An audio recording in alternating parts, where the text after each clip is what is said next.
선한 방법으로 하나님의 뜻을 따르라 라는 제목입니다. 결국은 이제 야곱이 아버지 이삭을 속이고 아버지로부터 축복의 기도를 받게 됩니다. 이제 그리고 나서 이제 그 이후의 일들인데요. 결국은 이제 그 일이 에서를 분노시켰는데 얼마나 분노하게 만들었냐면 야곱을 미워해서 내가 내 동생 야곱을 죽여버리겠다. 동생을 죽여버리겠다. 라는 그 결심까지 서게 됩니다. 그래서 42절에 보니까 맏아들 에서 이 말이 리브가에게 들리매, 원래는 이제 심중에 이제 마음속에 그렇게 결단을 하고 그리고 뭐 주변 사람들에게 뭐 이야기를 했겠죠. 그런데 어떻게 하다 보니까 이제 그 말이 리브가에게까지 들어오게 됩니다. 뭐 어떤 식으로 들어왔는지는 성경에서 구체적으로 말하고 있지 않기 때문에 우리는 알 수 없지만 어쨌든 그 어머니 리브가가 그것을 알아챕니다. 형이 동생 죽이려고 하는구나. 그래서 이제 43절에 보면 또 이제 나름대로 머리를 굴립니다. 얘야, 오빠집에 가 있어라. 내 오빠집 라반의 집 하란으로 가라. 그곳에 가서 44절에 보니까 형이 분노가 풀릴까지 몇 날 동안 그와 함께 좀 지내라 이렇게 말합니다. 그렇게 해서 이제 야곱을 보내게 되죠. 그래서 45절에 보면 형의 분노가 풀리면, 에서의 분노가 풀리면 내가 사람을 보내서 내가 널 부를 거야. 그럼 그때 돌아와. 그렇게 말합니다.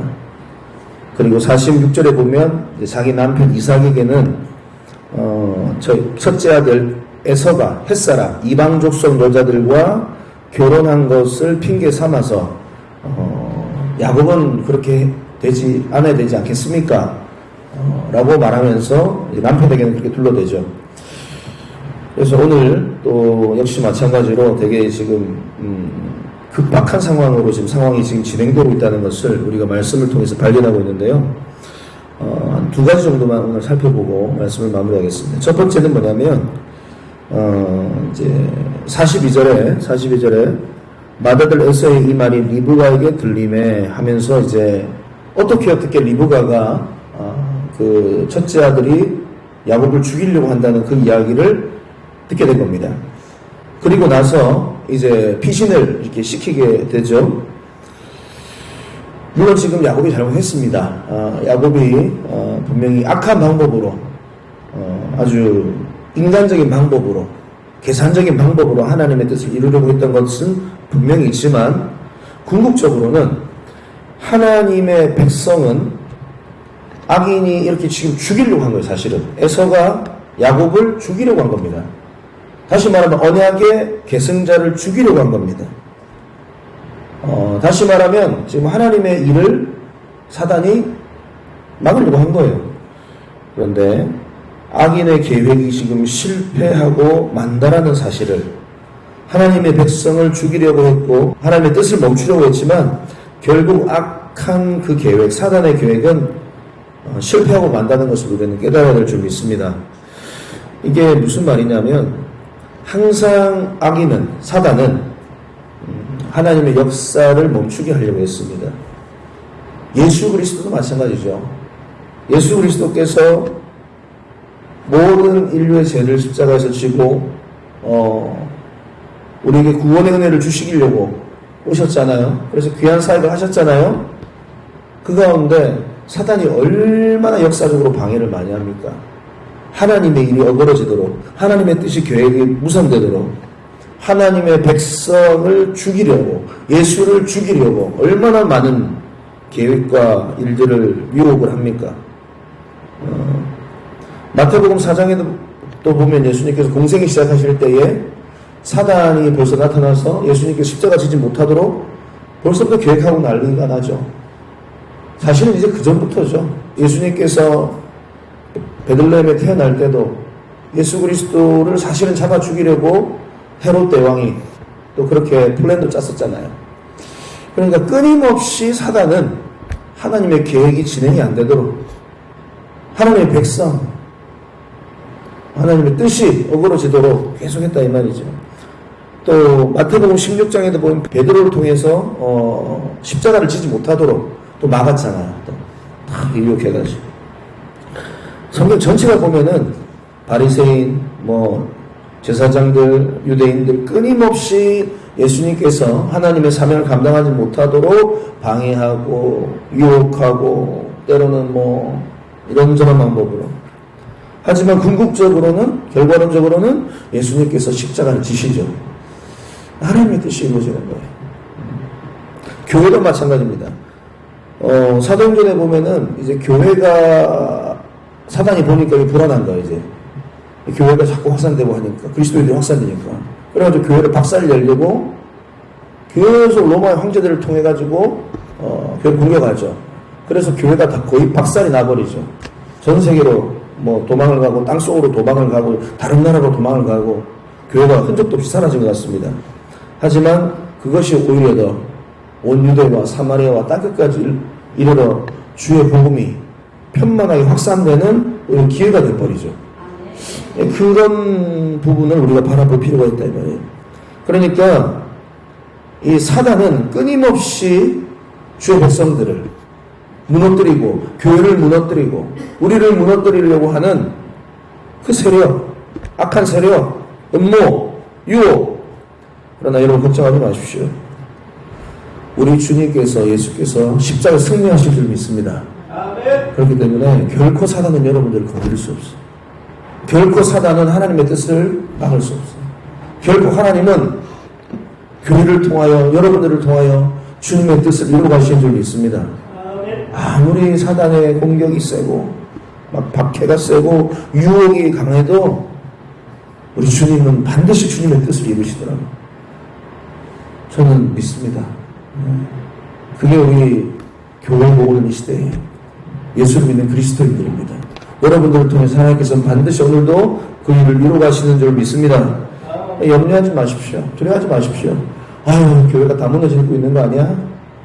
아이고, 예수 믿는 사람들, 이제, 자꾸 예수를 떠나가고, 한국교회가 약해지고, 아니에요. 하나님은 여전히 살아계시고, 주님은 여전히 승리를 주시는 분이신 줄 믿습니다. 한 가지 더 말씀해드리면, 지금 어쨌든지 간에 이런 좀 위급한 상황 가운데, 야곱이 이제 도망을 치게 되죠. 그래서 43절부터 보면은, 참 어머니가 열심입니다. 이제 도저히 내가 하루에 두 아들을 잃겠느냐 하면서 이제 하란으로 오빠가 있는 하란으로 야곱을 보냈죠. 그런데 그 하란으로 가서 여기 보면 몇 날 동안 이렇게 나와 있죠. 그러니까 엄마 생각에는 며칠 지나면 형에서의 화가 풀어지지 않겠나 이런 생각한 거죠. 몇 날 동안 엄마가 얼마나 상황을 잘 파악을 못하고 있는 거예요.